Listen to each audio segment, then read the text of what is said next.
Lower limb orthotics 3, chapter number 15, orthotics in other clinical conditions. Arthritis. What is arthritis? It is the inflammation in the joints. Can be anywhere in the body. ठीक है, और अगर हम इसमें orthosis देते हैं तो हमारे प्रिंसिपल्स क्या होंगे?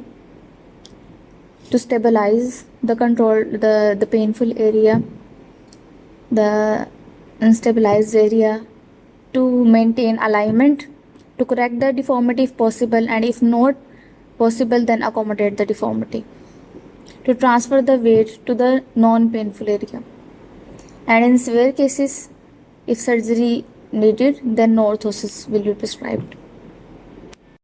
Arthropathy. Arthropathy is a term that refers to any disease or any abnormal condition that affects the joints, like in arthritis. For example, you can see the areas in the colorful round circles. These are showing arthropathy.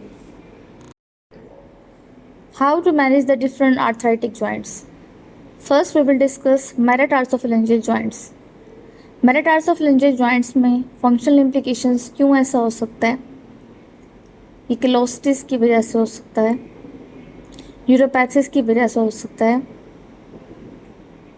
Prescribe करेंगे हम इन्हें क्योंकि मेटाटार्सोफेलेंजियल joints है तो हमें जो शू का आगे वाला एरिया है उसको बड़ा बनाना पड़ेगा, टॉप बॉक्स जिसे कहते हैं वाइड बनाना पड़ेगा।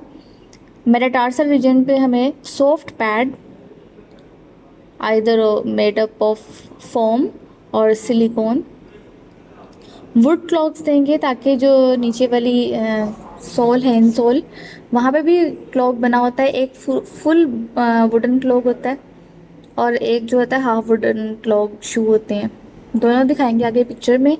उसके बाद रेजिलिएंट इन सोल दे सकते हैं। रेजिलिएंट मतलब ये सॉफ्ट मटेरियल होता है, ना ज़्यादा हार्ड होता है और ना ज़्यादा सॉफ्ट होता है, इसको कहते हैं रेजिलिएंट सोल। तो ये किसी भी जूते के अंदर डाल सकते हैं ताकि जो मेटाटार्सल रीजन पे जो पेन हो रही है वो ना हो, जो जॉइंट्स में इन्फ्लामेशन है वो पेन कॉज करती है, तो वो जो है वो कंप्रेसिबल मटेरियल वो दब जाएगा, तो जिसकी वजह से पेन में कमी आएगी। ये पिक्चर है, फर्स्ट पिक्चर में आप देखें ये दिखाया है कि जो टॉप बॉक्स है उसको हाई वाइड बनाया गया है। दूसरे पिक्चर में ये मेटाटार्सल पैड दिखाया है। फिर जो है नीचे पिक्चर में जो है जहाँ पे ये वुड के क्लॉग्स बने हुए हैं, ये दोनों दिखाए हैं। फुल वुडन क्लॉग शू भी हो सकता है और हाफ वुडन क्लॉग शू भी हो सकता है। और जो लास्ट पिक्चर है हमारे पास, ये रेजिलिएंट इंसोल है। डिफरेंट मटेरियल्स यूज़ कर सकते हैं, सॉफ्ट मटेरियल, और इसी में मेटाटार्सल पैड भी आ सकता है इसी इंसोल में अगर हम रखना चाहें, क्योंकि ये जो होता है ये रिमूवेबल होता है, किसी भी जूते के अंदर ईजीली डाल सकते हैं। किलोसिटीज़ का वर्ड आया था। किलोसिटीज़ होती क्या है? ये वो वाला स्किन का एरिया होता है जो हार्ड हो चुका होता है, ठीक है, बहुत ज़्यादा हार्ड हो जाता है, थिक हो जाता है, और ये समटाइम्स पेनफुल भी हो जाता है। यहाँ कैलस बन सकते हैं, अल्सर बन सकता है। उसके बाद इंटरटार्सल जॉइंट्स, ठीक है।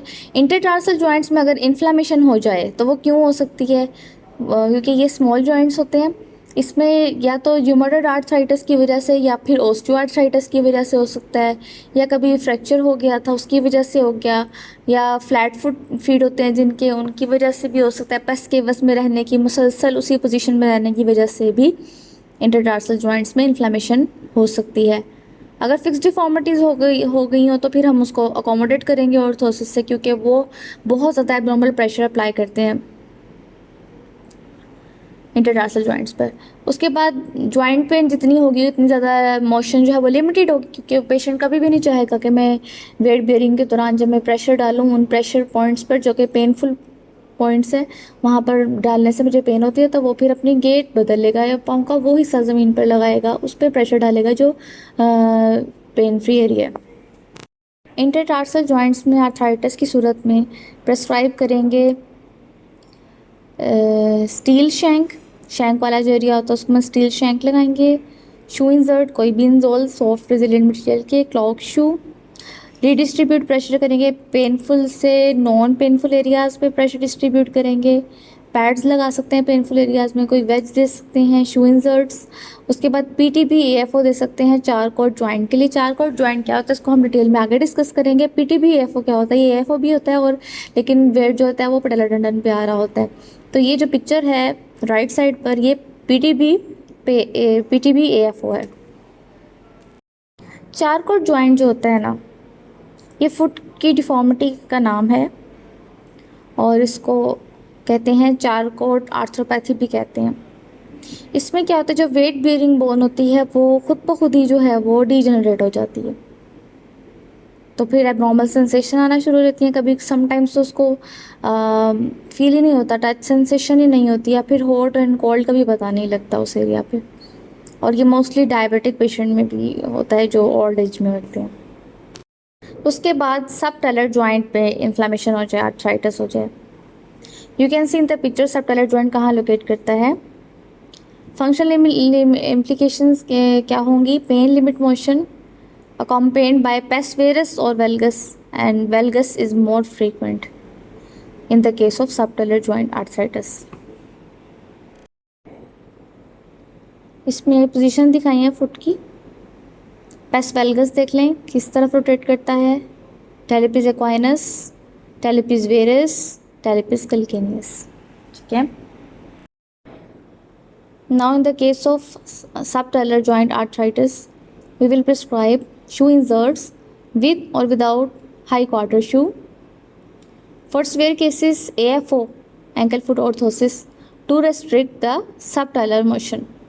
Free motion ankle joint alignment is critical. Double bar orthosis with shoe insert, weight transfer orthosis for the charcot joint. क्योंकि charcot joint में क्योंकि सेंसेशन नहीं आ रही होती है, तो फिर प्रेशर पड़ भी रहा होता है ना कि वेट बियरिंग बोन तो डीजनरेट हो गई।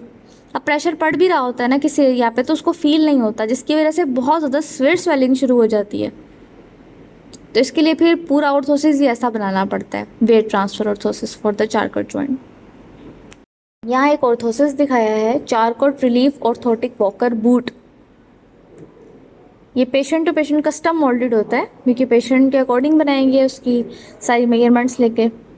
इसमें देखो प्लास्टिक यूज़ किया गया एएफओ और सारी तरफ से उसकी वॉल्स हैं, फुली पैडेड है इनसाइड, सॉफ्ट मटेरियल लगाया गया है। पर्पस क्या होता है इसका, ताकि हम लोड ऑफ कर दें पाँव के नीचे वाले एरिया में, प्रेशर ना आए और वॉक उसकी स्टेबल रहे।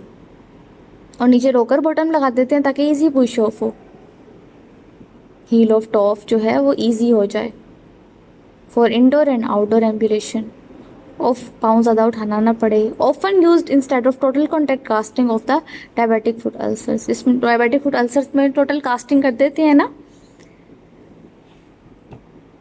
पीओपी से, तो समटाइम्स तो वो कह रहे हैं उसकी जगह पे अगर हम ये कास्टिंग ना करें तो ये भी दे सकते हैं। नाउ एंकल जॉइंट पे आर्थराइटिस हो जाए, फंक्शनल इम्प्लीकेशंस आ जाएंगे। Limited function due to the pain and stiffness, deformity at the ankle joint, osteoarthritis in the absence of specific joint injury, rheumatoid involvement is severe and disabling. Prescribe करेंगे PTP AFO to reduce load from the ankle, solid ankle AFO और limited motion ankle joint, cushion heel and rocker bar। यहाँ पे picture है differentiate करने के osteoarthritis और rheumatoid arthritis को। सबसे पहले नॉर्मल जॉइंट दिखाया गया है, कार्टिलेज दिखाया है, joint capsule, synovial membrane and bone, that is the normal joint. Now in osteoarthritic condition you can see bone and rub together, cartilage is very thin, and in case of rheumatoid arthritis swollen inflamed synovial membrane and bone erosion। Here is a picture। ये जो शू में modification करते हैं, external शू modifications में आते हैं metatarsal बार, standard heal, फिर दरमियान में जो पिक्चर है वो थॉमस हिल दिखाई है, मिडियल साइड से अप है थोड़ी, रोकर बार दिखाया है। और रोकर बार जो है वो बेसिकली वो इस तरह नीचे से राउंड होता है ताकि इजी पुश ऑफ हो सके।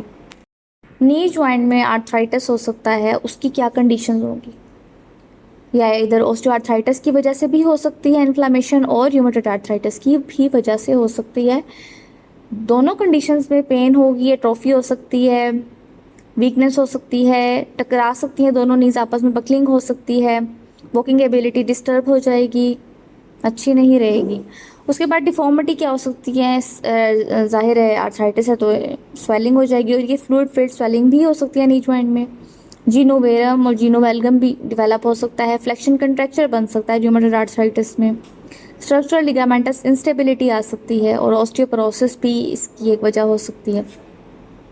तो हम पेशेंट को ऐसे ऑर्थोसिस देंगे जो इसकी बकलिंग को रोके, आपस में टकराने से रोके दोनों नीज़ को मीडियल साइड पर, उसकी अलाइनमेंट को ठीक करेंगे। और अगर हम इसको ख़त्म नहीं कर सकते डिफॉर्मिटी को, तो एटलीस्ट हम इसको अकोमोडेट करेंगे जितना भी हो सकेगा, और जो है एक्स्ट्रा वेट जहाँ पे पड़ा होगा उसको हम रिलीव करेंगे, ऑफलोड करेंगे। KAFO दे सकते हैं, नी एंकल फुट ऑर्थोसिस, जिसमें नी में लॉक लगाया जा सकता है ताकि जो भी जीनू वेरा में जा रहा है या जीनू रीगर वेटा में जाने के चांसेस है उसको हम रोक सकें। फ्री मोशन एंकल जॉइंट दे देंगे, modification to accommodate deformity, knee strap medial for knee strap, क्योंकि जीनू वेरम और जीनू वेलगम में हम मोस्टली क्या करते हैं, अगर जीनू वेरम की कंडीशन है उसमें बॉल लेग्स होती हैं, नीज जो हैं वो एक दूसरे से दूर जा रही होती हैं, तो हम उसको करीब करने के लिए हम मीडियली डायरेक्टेड फोर्स लगाएंगे नी स्ट्रैप से। और अगर जीनो वेलगम की कंडीशन है जिसको हम नॉक नीज कहते हैं, आपस में टकराने के चांसेस होते हैं नीज के, तो उसमें हम लेटरली डायरेक्टेड फोर्स लगाएंगे स्ट्रैप से, और साथ में आगे पटेला के लिए नी कैप लगाएंगे। हिप जॉइंट पे इन्फ्लेमेशन के लिए क्या होगा, इसके भी वही रीज़न हो सकते हैं, ऑस्टियोआर्थराइटिस हो सकता है, रूमेटॉइड आर्थराइटिस हो सकता है, पेन होगी, वीकनेस होगी। डिफॉर्मिटी में क्या आ सकता है, कोई हिप फ्लेक्शन कंट्रैक्चर बन सकता है, हिप एबडक्शन कंट्रैक्चर बन सकता है, तो हमें ये स्टिफनेस को रिलीज़ करना है। और क्योंकि सारा वेट हिप जॉइंट पे आता है, उसके बाद टिबिया पे ट्रांसफ़र होता है एंड देन हिल्स पे और मेटाटार्सल्स पर, तो हमें सबसे पहले तो हिप को स्टेबल करना पड़ेगा, क्योंकि हिप जो है वो मेन रोल करता है प्ले गेट में, ड्यूरिंग गेट।